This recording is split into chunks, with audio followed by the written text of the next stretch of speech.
Unlock the high returns of the expanding venture capital world right here on the Emerging Managers Podcast. It was so nice to see our friend Erik Huberman come on your show.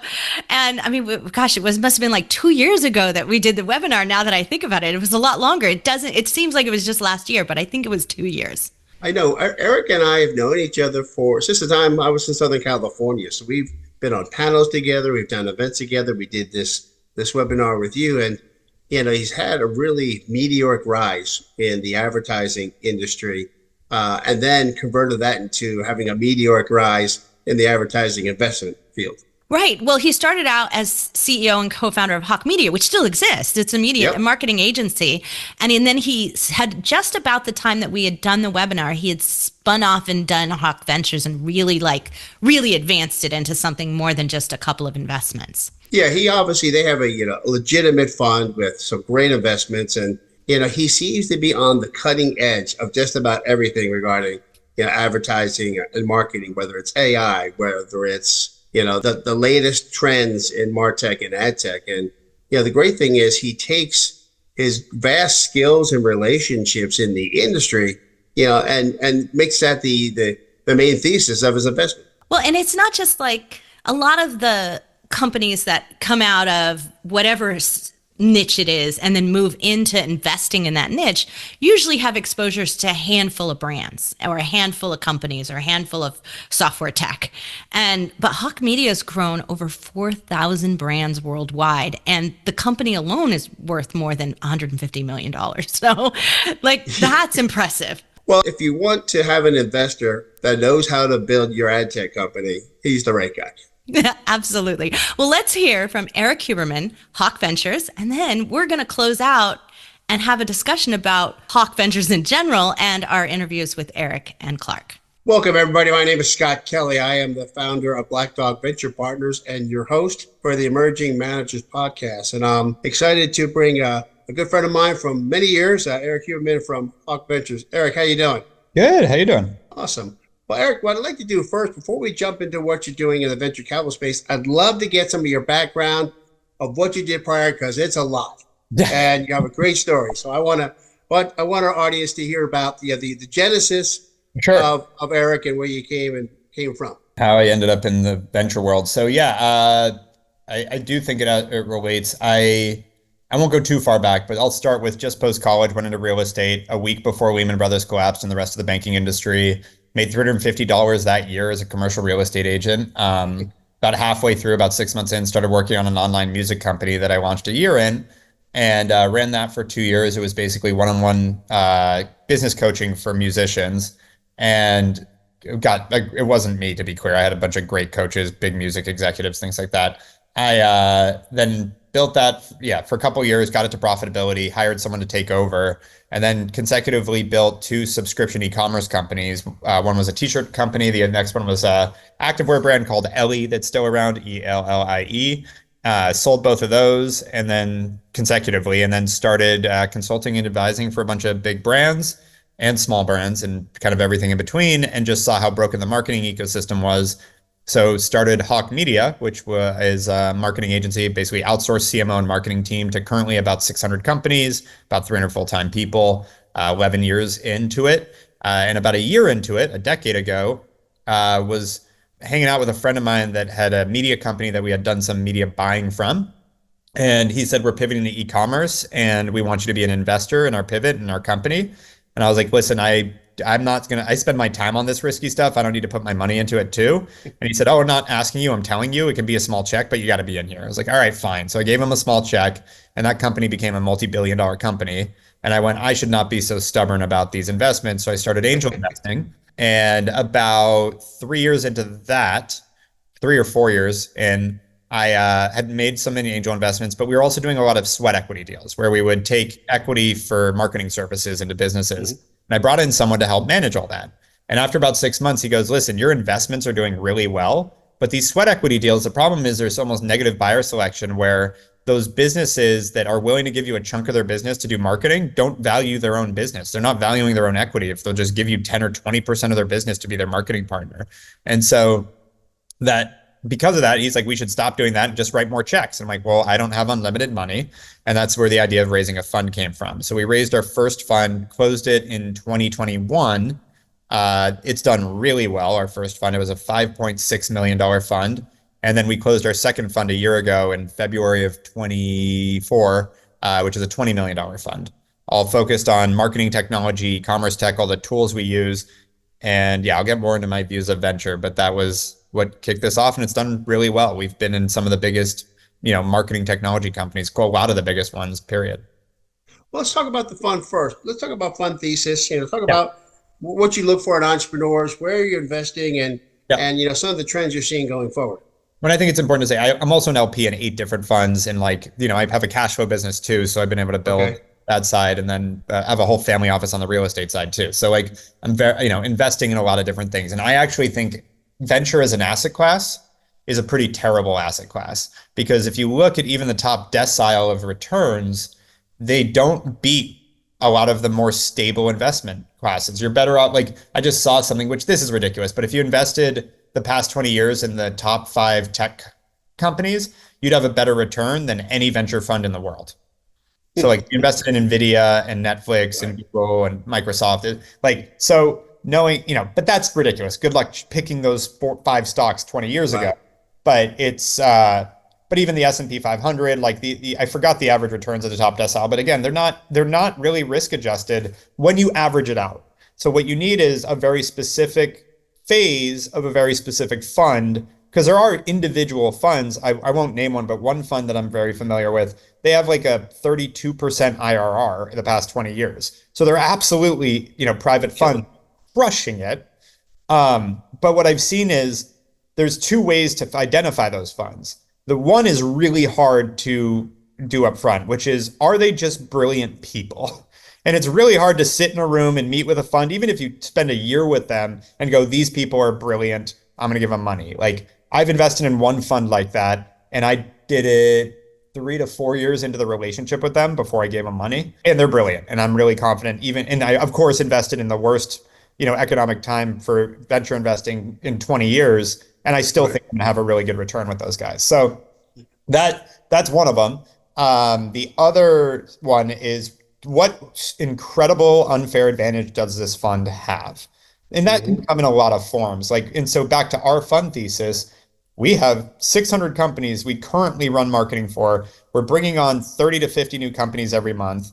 We have a database and a relationship with over 5,000 companies we've at some point run marketing for. So if I invest in a piece of marketing software, I should be able to be a decent go-to-market partner for them, where I can go find a bunch of clients that need their software. And when I say should, that was the original thesis. The answer is we are a good go-to-market partner with most of our investments. And so building that strategy where it's not just about writing a check into a great founder and a great business idea, because we are pre-seed and seed and early stage, but then how can we be their unfair advantage? And I joke, I want every competitor of every investment we make to go, oh shit, that's what I'm looking for. And so that's definitely a lens we put on these investments, is we've passed on deals that are great deals that we go, but we can't help you. We can't be an advantage, and therefore we can't, push the scales towards us, because even with that strategy, you still have a bunch of failures. Starting a business has so many X factors that even if it's a great founder, great idea, great partners, etc., you still don't know what's going to happen in the market. You still deal with, all sorts of things, including black swan events. Thankfully we didn't, but if we invested in a retail software in, late 2019 or early 2020, that would have been and we did lose one company during COVID that had a hard time the first few months, but it also burned out the CEO that they just never recovered. So there are things like that you have to be careful of. And so even with all of that, if you don't have an advantage above and beyond that, good luck. Then it's just a lottery ticket. And one of my funnier lines I heard recently is, lottery is a tax on the poor and angel investing is a tax on the rich. So and there's a lot of truth to that. So we try to make it so that it's just, even though it's still a very risky asset class, we really mitigate that by being an incredible partner. And again, the other ones I've seen in terms of that advantage could be, you've got one of the GPs, one of the founders of the fund, are, one of the most successful people in the space they're investing in. And so they have not only an insight into what makes these companies successful, but also all the connections and Rolodex and everything that can help those companies. Like there's a lot of ways that can manifest, that it's not just like the platform that Hawke Media has, but they've got to have something. When I hear, oh, we're a generalist investor investing in growth SaaS, and our thesis is to find great entrepreneurs with great ideas that can be, vertical SaaS, it's like, Jesus Christ, are you and everybody else? And like, why? And Right. so, yeah, that's So is that, I mean, obviously your secret sauce is your background experience Yep. in ad tech and martech, and you obviously can bring the go-to-market to bear when you Yep. make an investment. You mentioned a couple of times founders. Where does the founder play into your decision? Yeah, it's become heavier and heavier. For a long time, we'd test the tool. We're like, this is great. We can use this. Like, founder seems great. Like, it was kind of a light, like, yeah, you seem cool. Like, but now we've realized, because it's happened to us a couple times, the founder is still everything, but we used to joke, and this, I still believe this, you got to invest in the jockey, but I would add on, but you can't invest in a jockey riding a donkey. Like, Right. that's part of it. But the founder side, the thing I've found is like, there is a very, very, very, very high chance the original idea for the company is not going to work completely. The original strategy is not going to work. There's going to be headwinds. There's going to be stress. There's going to be near failure. They're going to have existential crises. And you need to have a founder that's resilient, that's going to push, that isn't going to give up. And when I say give up, I don't just mean actually quit, but a lot of people just take their foot off the gas and burn out. And like, you need someone that's going to really want, like, with all of their being, wants to will this into existence and into success. And you have to make sure that their ambition is high. Like, one of the best pieces of advice I got, you probably know Paige Craig. Sure. So I'll give him credit for this, because he was advising when we started our fund. And he said something that stuck with me forever, which is you have to invest in the ambition of the founder. That goes back to why the sweat equity deals at Hawke didn't work. And that goes to something we have to look at, is like, where do you want this to go? And if they're like, oh, dude, if I can get this to 2 million in revenue and just, let it maintain, like, we're all golden. And I'm like, not at a 15 million valuation pre-seed, we're not. What the fuck are you talking about? So Right. it's really important to understand, what are they trying to do? Where do they see this going? And, you want it to be, almost unrealistic what their ambition is. So they're pushing for something great, not just like, yeah, we'll grow incrementally every year, like 30% a year. And like, that's not what you want to invest in, because, you're going to aim for the stars and hit the moon. If you're aiming for the other side of the desk, it's going to be a bad situation. Exactly. So you've been involved in AI before it got really popular. So, and obviously you've documented that, many times. So share a little bit about how AI is playing in terms of your investment decisions or your due diligence, and maybe how AI is playing into the rest of the company, post investment and your own company. Yeah. So for the first question, I look at AI like you would look at the internet. Like, I'm not in, like, we made one investment into an AI company, but it's more, how is your company going to live in a world with AI? And that's much, and how are you going to, like, every company needs to be using AI, and, not over the top yet, but like, it's kind of like, if you're a company right now without a website, like, what are you doing? I'm not saying you have to survive, but like, it'd be dumb not to. And so that's how we look at it, is how they're incorporating AI into what they're doing. And then, is there still a solution? I'm being very careful to invest in AI specifically, like, the AI agent side of things, et cetera, because it's so crowded. Picking a winner is where you run into trouble there. Not saying that technology isn't going to go somewhere, but there's 5,000 people building the same company. So like, and that's an understatement. So I'm not sure if that, like, where the winner is going to be. So honestly, sometimes sitting that one out is okay. We're not A16Z, where we can write literally 200 checks into what we think one of them will win and pay for the rest. That's not the fund we've built. And again, they're going to lose on all those other ones, and that's good. It's an interesting strategy, but I haven't looked at their returns, but that's one of them. In terms of how it affects my business, thankfully, I was on the board of a nonprofit called XPRIZE, on the advisory board 10 years ago. And I was talking to Peter Diamandis, who started XPRIZE. He introduced me to Ray Kurzweil and all his predictions, which in 2013, he predicted that by the beginning of 2023, we'd have computers mimicking artificial intelligence. It would feel like artificial intelligence. And ChatGPT 3 came out, I believe, November of 22. And so he was off by 2 months on a 10-year prediction, but I don't think we can hold that against him. And but I heard that, understood exactly what he was saying now in hindsight, to be clear, that it was like, oh, I get how that affects the world and what that will look like. Like he was very articulate on what he thought was coming, and I understood it and understood the implications of that. And I say that not because I would have said that back then, but now that it's all happened, I'm like, yeah, no, this is exactly what we thought was coming. And so with that, we started building our own AI system that basically the idea was, I'm not going to build the actual AI. Like there was already IBM Watson. I knew that it was going to be a multi-billion-dollar tech company that, ended up seeding AI. And so I wanted to build what I had that would be a strategic advantage in that world. The same idea as if you told me in, 1975 or 1980, that, what the internet would look like, and I believed you and it was actually accurate, well, then what would I do to my business in 1980? It's like, you're not going to do that much, but you're going to start playing some games. You're going to start building out certain aspects. And so what we did was I went, well, our proprietary data is going to be the big winner here. Because if we can be the one to teach AI what good marketing looks like better than anyone else, that's where we're going to win. And so we started digesting more and more marketing data. We got contracts with all our clients, prospects, partners to download data. So now we have like 6,000 companies' marketing, media, and revenue data running through our pipes anonymously in real time. Wow. And then we're able to we plugged in some algorithms to look at, if we plug in an individual company, what's working, what's not, where are their opportunities, like their click-through rate on these campaigns on Instagram are 20% below market, which means this, and this. So here's the things you need to do to fix it. But here's where you're outperforming. So you might want to double down here, here, and here. And we started to, and it's already, this is all built. So now you can plug in your company, and it's called Hawke.ai, Hawke AI.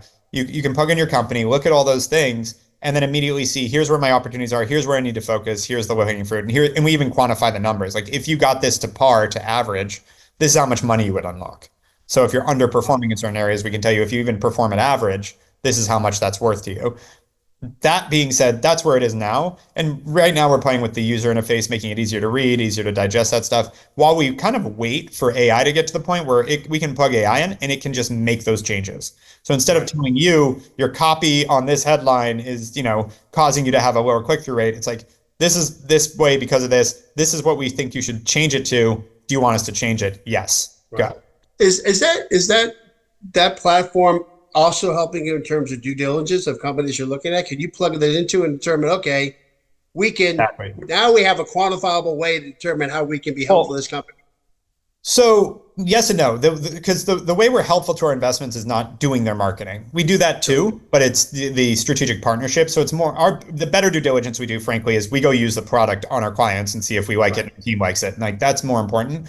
But we do partner with a lot of funds, a lot of private equity funds, because you need enough data to then be able to benchmark that data and say, okay, cool, this is what you're doing wrong. And when I say enough data, it can be an early stage company that's just started marketing, but they have to be in market. They have to have some data there. Mm-hmm. And we're not investing in a lot of even like a lot of the software companies we're investing in are not running. It's a performance marketing tool, really, the tool we built. And performance marketing, when you're talking about a pre-seed software company, they probably haven't done that much performance marketing yet. So it's not going to be that big of a factor, but for like consumer brands, for any later stage company, it's a huge factor. And so using it in partnership with a lot of the bigger private equity funds has been something we do a lot of.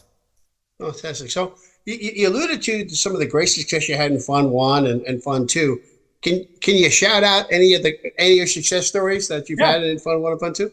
Yeah, Postscript has been our best winner. I mean, we invest in their pre-seed round, and now they're the #1 SMS marketing tool probably in the world, and they're crushing it. I mean, I don't know what I'm allowed to share, but I got their annual report, and I cannot believe how well they're doing. Name a metric, and it's exceeding everything I've seen. So, and that's now. That's whatever 6 years into that business. So, 6 years in. And so that one deal is triple our first fund at least.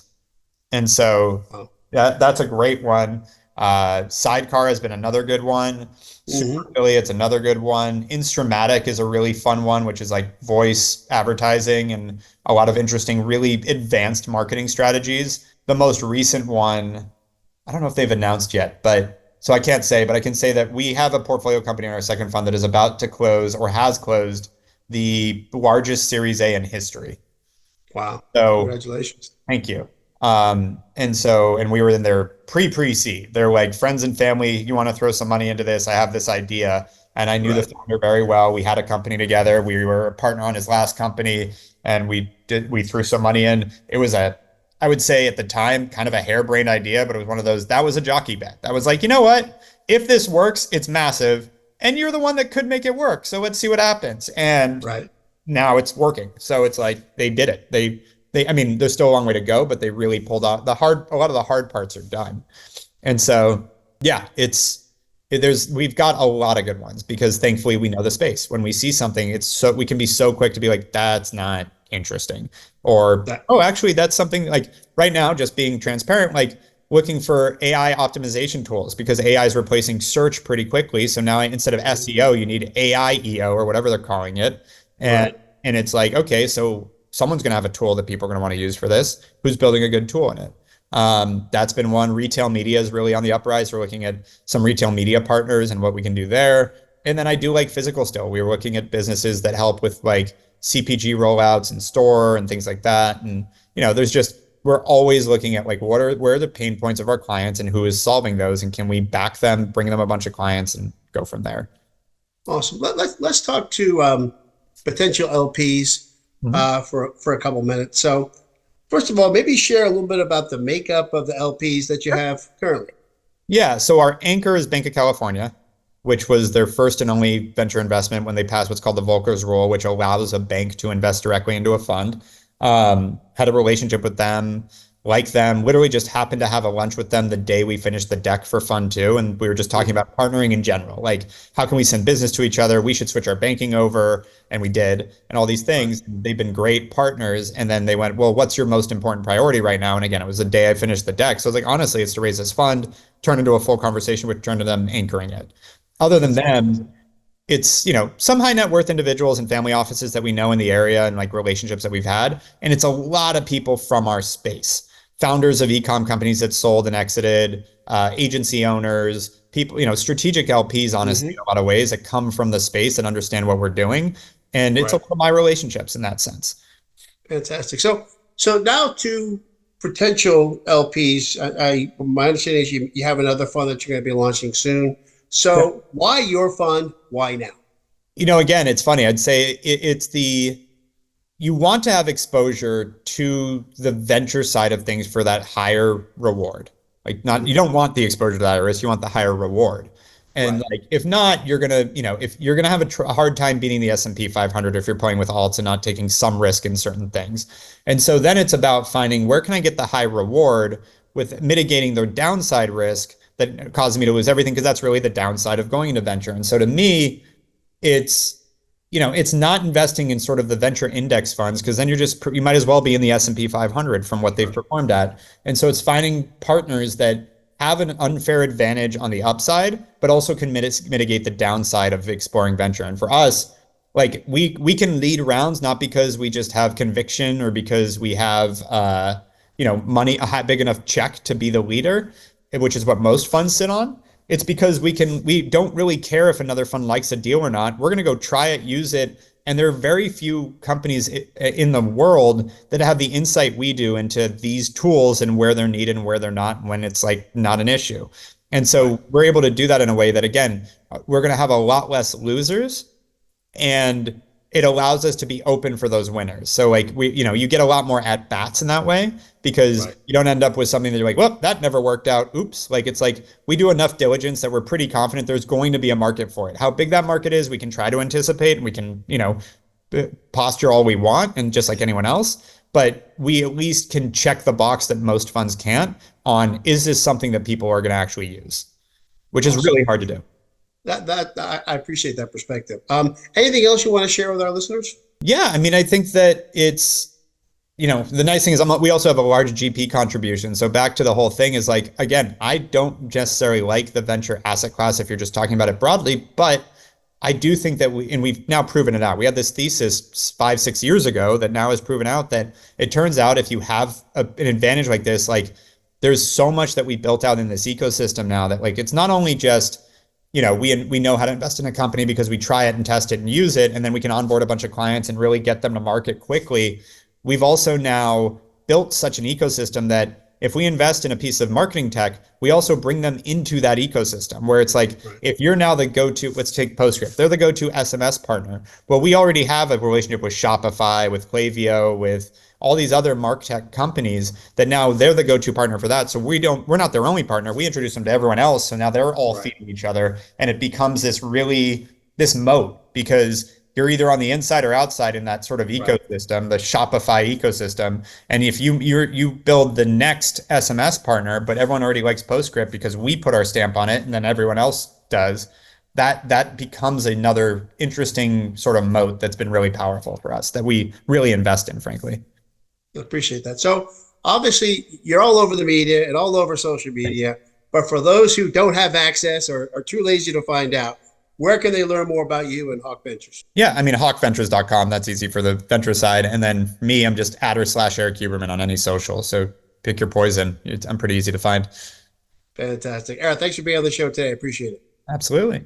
I really enjoyed this one, probably because, it's kind of my area. Like MarTech and ad tech is kind of an interest area for me, but their experience in it and the fact that they stress what I call market proof, right? That is so big. And you were just mentioning to me before that the common thread between the two. Yeah, they both have, vast experience, in advertising and MarTech, and, they can take that dual expertise and not only use that to pick very good companies to invest in, but really add value add, before and after the investment. A lot of times, Clark and Erik, they tested the product, with their clients and in their agency. And if it looks like it's going to be a great opportunity for their clients, it's probably going to be a good opportunity for their fund. Yeah, absolutely. Well, I mean, I think so much of what I don't see happen at a lot of startups and the early stage investments especially is that they don't get hooked in with enough testing clients, right? They don't get a real world view of, is this going to work? They get one or two people in and they've got their beta, or they get a bunch of free users in, but they aren't putting it into practical application to say, this thing can make money if we sell it for this amount of money. Exactly. One of the things that, entrepreneurs get asked a lot is, do you have product market fit? And they have a built-in mechanism to determine product market fit. So I think it really lends another essence, another avenue to really help these companies succeed and really help them make good choices. Well, I think also it helps them recognize very quickly when they know something's going to fill a gap that they've had. When you've got 4,000 clients, you're bound to see some patterns of gaps, right? Right. And the reality is, in those gaps, they're constantly filling through, either acquisitions of companies or investments in companies or using the applications of these companies. So I think they have continually evolved with the industry, and that evolution has allowed them to really get in front of some of the top ad tech and MarTech companies, that are out there. Well, it was really interesting also. I mean, when you get to interview the two partners, which I think we don't always get to do. I know most of the people we talk to the principal, but they have other partners, but we don't get to talk to them. What did you think of the two of them in terms of how they work together? I think obviously they come from similar backgrounds, but they have different journeys. And I think Clark spent a lot of time more on the investment side and less on the advertising side, although he does have experience there. But Erik has been the consummate grinding entrepreneur. When he's not skiing or running a marathon or a triathlon or any of the myriad of different things he's doing, he is fully engaged in the business and fully engaged in the investments they take advantage of. I think that's one of the things that I see Hawke Ventures do so well, and obviously because of Erik, is his experience in that publicity side of things, is they do a much better job of bringing visibility to their fund and to their investments, where we don't get that a lot in other investment firms. Yeah, they have a built-in engine to not only market themselves, market their clients, and that same engine markets their portfolio companies. Yeah. I look forward to seeing even more of what they do, because I think it's such a really volatile area right now where so much is changing and investment dollars are going down. So you really have to maximize and use your MarTech, your ad tech, whatever it is, as their client base has to use it to its best ability right now. I think this is a real big challenging time for the industry, and I think they're way on the edge of it. It is. I think they're leading the way. They seem to be in front of the curve. Yeah. Almost all the time. Yeah. Well, so Hawke Ventures, so amazing. Clark Landry, Erik Huberman. We're going to have even more people on, more different segments, but I think we got to follow up with these guys and see where the market is in a year.